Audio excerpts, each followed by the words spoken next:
नमस्कार। आकाशवाणी से प्रस्तुत है समाचार प्रभात।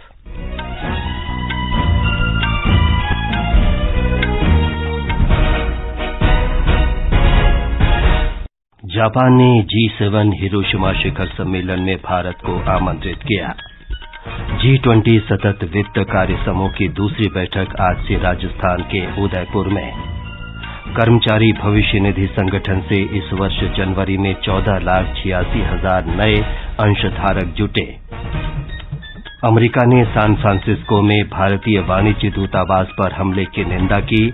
अंतर्राष्ट्रीय मुद्रा कोष ने श्रीलंका के लिए बहुप्रतीक्षित आर्थिक सहायता पैकेज को मंजूरी दी। और महिला प्रीमियर लीग क्रिकेट में आज रॉयल चैलेंजर्स बेंगलुरु का मुकाबला मुंबई इंडियंस से और यूपी वॉरियर्स का सामना दिल्ली कैपिटल से होगा।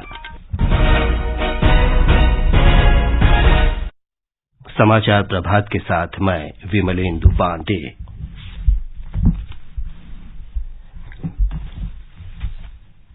जापान ने औपचारिक रूप से G7 हिरोशिमा शिखर बैठक के लिए भारत को आमंत्रित किया है।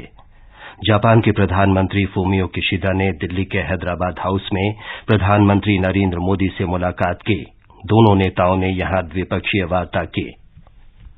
प्रधानमंत्री किशिदा ने मुझे मई महीने में हिरोशिमा से में होने वाली G7 लीडर समिट के लिए निमंत्रण दिया। इसके लिए मैं उनका हृदय से धन्यवाद करता हूं। इसके कुछ महीनों बाद सितंबर में G20 लीडर समिट के लिए मुझे प्रधानमंत्री किशिदा का फिर से भारत में स्वागत करने का अवसर मिलेगा। वार्ता के बाद श्री मोदी ने कहा कि इस बैठक का उद्देश्य आर्थिक रूप से पिछड़े देशों की सहायता करना और भारत जापान संबंधों को मजबूत बनाना है। श्री मोदी ने कहा कि इस साल भारत G20 की और जापान G7 की अध्यक्षता कर रहा है, इसलिए अपनी अपनी प्राथमिकताओं और हितों पर साथ मिलकर काम करने का ये उत्तम अवसर है। G20 देशों की सतत वित्त कार्य समूह की दूसरी बैठक आज राजस्थान के उदयपुर में शुरू होगी। 3 दिन की बैठक में वैश्विक वृद्धि और स्थिरता सुनिश्चित करने के उपायों पर विचार किया जाएगा।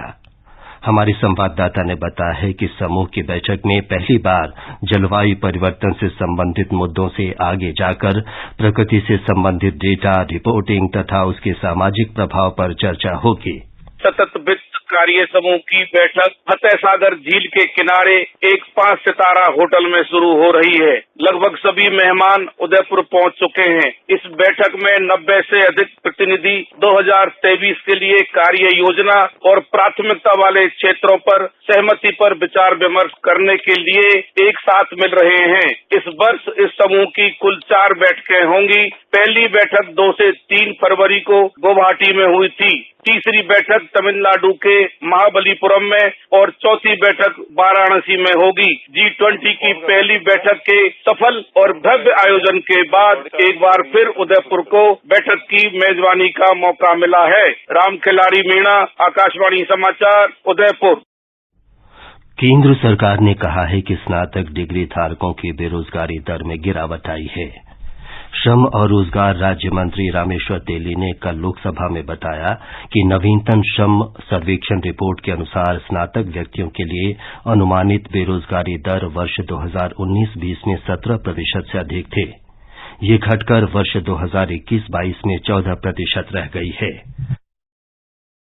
सरकार ने दिल्ली और राष्ट्रीय राजधानी क्षेत्र में वायु प्रदूषण पर काबू पाने के लिए औद्योगिक और वाणिज्यिक संस्थानों में प्राकृतिक गैस PNG जैसे स्वच्छ ईंधन के इस्तेमाल पर जोर दिया है।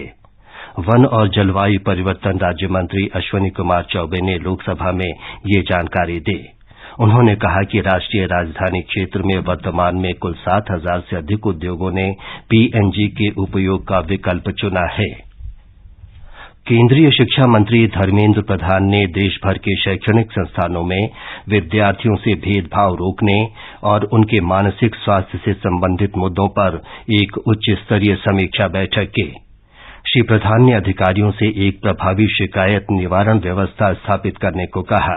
शिक्षा मंत्री ने कहा है कि उनके मंत्रालय ने शिक्षा से जुड़े तनाव को कम करने के लिए समय समय पर कई कदम उठाए हैं। इन उपायों में 13 क्षेत्रीय भाषाओं में तकनीकी शिक्षा की शुरुआत, 13 भाषाओं में प्रवेश परीक्षा, विद्यार्थियों को मनोवैज्ञानिक सहायता प्रदान करने के लिए मनोदर्पण पहल और मानसिक स्वास्थ्य संबंधी समस्याओं की पहचान और उनके उपायों पर दिशा निर्देश शामिल हैं। श्री प्रधान ने कहा कि उनका मंत्रालय स्कूल से लेकर उच्च शिक्षा संस्थानों के परिचालन संबंधी दिशा निर्देशों का एक व्यापक ढांचा तैयार कर रहा है। इससे छात्रों की किसी भी प्रकार के खतरे या हमले से सुरक्षा सुनिश्चित होगी। समाचार कक्ष से देवेंद्र त्रिपाठी। ये समाचार आकाशवाणी से प्रसारित किए जा रहे हैं। हमारा डेजर्ट आ गया पर हमारी चैंपियन नहीं आई अब तक। बिल भरने के पहले तो आएगी ना। So girls, क्या हो रहा है? बिल हो रहा है। चल अपना कार्ड दे। पिन दे। RBI कहता है अपना पिन, OTP, CVV या इंटरनेट बैंकिंग पासवर्ड किसी को न दे। ऑनलाइन बैंकिंग सिर्फ अपने ही कंप्यूटर, मोबाइल और सिक्योर नेटवर्क से करें। हाँ, ये खाने की चैंपियनशिप थी क्या? RBI कहता है जानकार बनिए, सतर्क रहिए। महज अन्नदाता कहने से काम नहीं बनता है। ऐ किसान, तुझे पूरे देश का प्रणाम तो बनता है। धानुका, इंडिया का प्रणाम हर किसान के नाम। समाचार प्रभात में आपका फिर स्वागत है। श्रम और रोजगार मंत्रालय ने कहा है कि कर्मचारी भविष्य निधि संगठन EPFO में इस साल जनवरी में कुल 14,86,000 सदस्य शामिल हुए। सबसे अधिक 2,26,000 18 से 21 वर्ष के हैं। 22 से 25 वर्ष की आयु समूह के 2,26,000 सदस्य शामिल हुए। मंत्रालय ने बताया है कि अधिकांश सदस्यों ने देश के संगठित क्षेत्रों में पहली बार नौकरी की शुरुआत की है। मंत्रालय ने कहा है कि इस दौरान केवल 3,54,000 सदस्य EPFO से बाहर हुए हैं, जो पिछले 4 महीनों में सबसे कम है। अमेरिका ने सैन फ्रांसिस्को में भारतीय वाणिज्य दूतावास पर किए गए हमले की निंदा की है। अमेरिकी विदेश विभाग ने कहा है कि वो ऐसे कार्यालयों में काम कर रहे अधिकारियों और कर्मचारियों की सुरक्षा का वचन देता है। अमेरिकी सुरक्षा परिषद के प्रवक्ता जॉन किर्बी ने कहा कि तोड़फोड़ की घटना पूरी तरह से अस्वीकार्य है। अंतर्राष्ट्रीय मुद्रा कोष के कार्यकारी बोर्ड ने विस्तारित निधि सुविधा के अंतर्गत कर्ज में डूबे श्रीलंका को आर्थिक संकट से तत्काल उबारने में मदद के लिए लगभग $3 अरब की वित्तीय सहायता को स्वीकृति दे दी है। बहुप्रतीक्षित आर्थिक राहत पैकेज की स्वीकृति के साथ श्रीलंका वित्तीय स्थिरता की रक्षा करते हुए अपनी विकास क्षमता को अनलॉक करने के लिए संरचनात्मक सुधारों को आगे बढ़ाते हुए व्यापक आर्थिक स्थिरता और ऋण स्थिरता को बहाल करेगा। IMF की मंजूरी के साथ विदेशी मुद्रा की कमी से प्रभावित श्रीलंका अपनी अर्थव्यवस्था को बदलने की उम्मीद में लगा है। श्रीलंका ने पिछले साल सितंबर में IMF के साथ एक स्टाफ स्तर का समझौता किया था, जिसमें कुछ शर्तें जरूरी थीं। आर्थिक संकट के दौरान भारत की उदार सहायता और वित्तीय आश्वासनों के रूप में सक्रिय प्रयास श्रीलंका की आर्थिक सुधार की राह में उल्लेखनीय रहे हैं। साथ ही श्रीलंका ने सब्सिडी में कटौती और करों को बढ़ाने सहित कई कड़े कदम उठाए हैं। IMF कार्यक्रम को मंजूरी मिलने के साथ श्रीलंका अन्य अंतर्राष्ट्रीय वित्तीय संस्थानों के माध्यम से भी अनुदान हासिल करने की कोशिश करेगा। श्रीलंका के इतिहास में IMF की ओर से ये राहत पैकेज 17वां होगा। IMF की मंजूरी के बाद लेनदारों के साथ ऋण वार्ता शुरू होगी। आकाशवाणी समाचार के लिए कोलंबो से मैं अहमद मोइन फारूकी। आज विश्व डाउन सिंड्रोम दिवस है।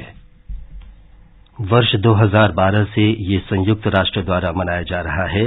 इस आनुवांशिक बीमारी से बच्चे का मानसिक विकास रुक जाता है। एक रिपोर्ट।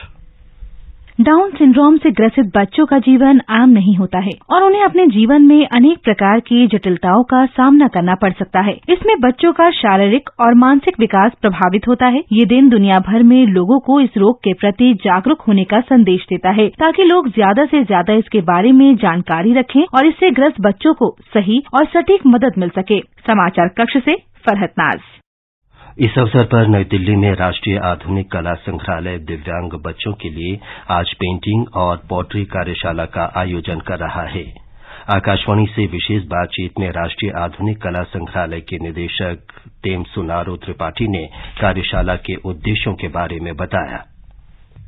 जिसके फैमिली में बच्चे डाउन सिंड्रोम की शिकार है। We want that all people should come, और हम चाहते हैं कि म्यूजियम जो है बिल्कुल इंक्लूसिव स्पेस हो। म्यूजियम ऐसा एक जगह बन जाए जहाँ इन सब चीजों की ओपनली बात कर सके, और जिसके फैमिली में डाउन सिंड्रोम नहीं है, हम चाहते हैं कि वो लोग भी आए और इन बच्चों के साथ कम्युनिकेट करें, इन बच्चों के साथ बात करें, because we are amazed to see कि इन बच्चों जो है ना, इनके सब में एक बहुत ही स्पेशल क्वालिटी होता है। एंड जब आप इंटरेक्ट करते हैं, हम वी ट्राई टू अंडरस्टैंड कि उनकी पॉइंट ऑफ व्यू से भी, कि जो हमारा अरेंजमेंट है, वट एवर वी डू, उनके पॉइंट ऑफ व्यू से भी we are able to appreciate.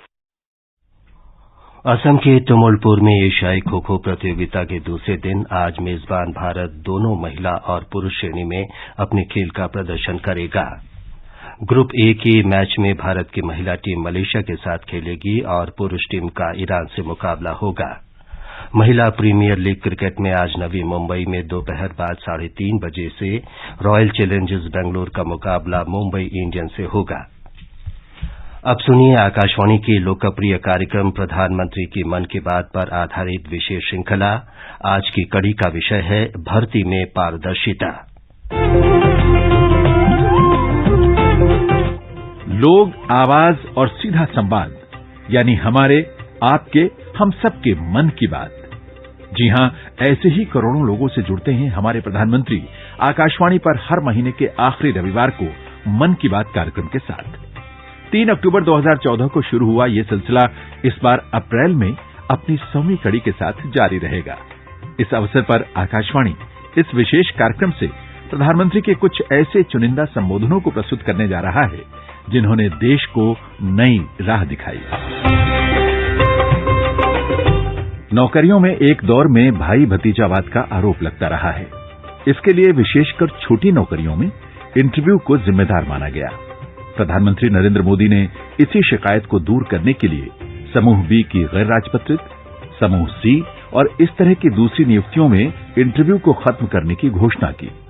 मन की बात कार्यक्रम में प्रधानमंत्री मोदी ने 25 अक्टूबर 2015 को कहा था, मेरे प्यारे युवा मित्रों, मैं आज गर्व से कहना चाहता हूं कि सरकार ने सारी प्रक्रियाएं पूर्ण कर ली और केंद्र सरकार के ग्रुप डी, ग्रुप सी और ग्रुप बी के नॉन गैजेटेड पदों में अब भर्ती के लिए साक्षात्कार नहीं होगा, इंटरव्यू नहीं होगा। 1 जनवरी 2016 ये लागू हो जाएगा। अभी जहां प्रक्रिया चल रही है उसमें कोई रुकावट हम नहीं करेंगे, लेकिन 1 जनवरी 2016 से ये लागू हो जाएगा। तो सभी युवा मित्रों को मेरी शुभकामनाएं हैं।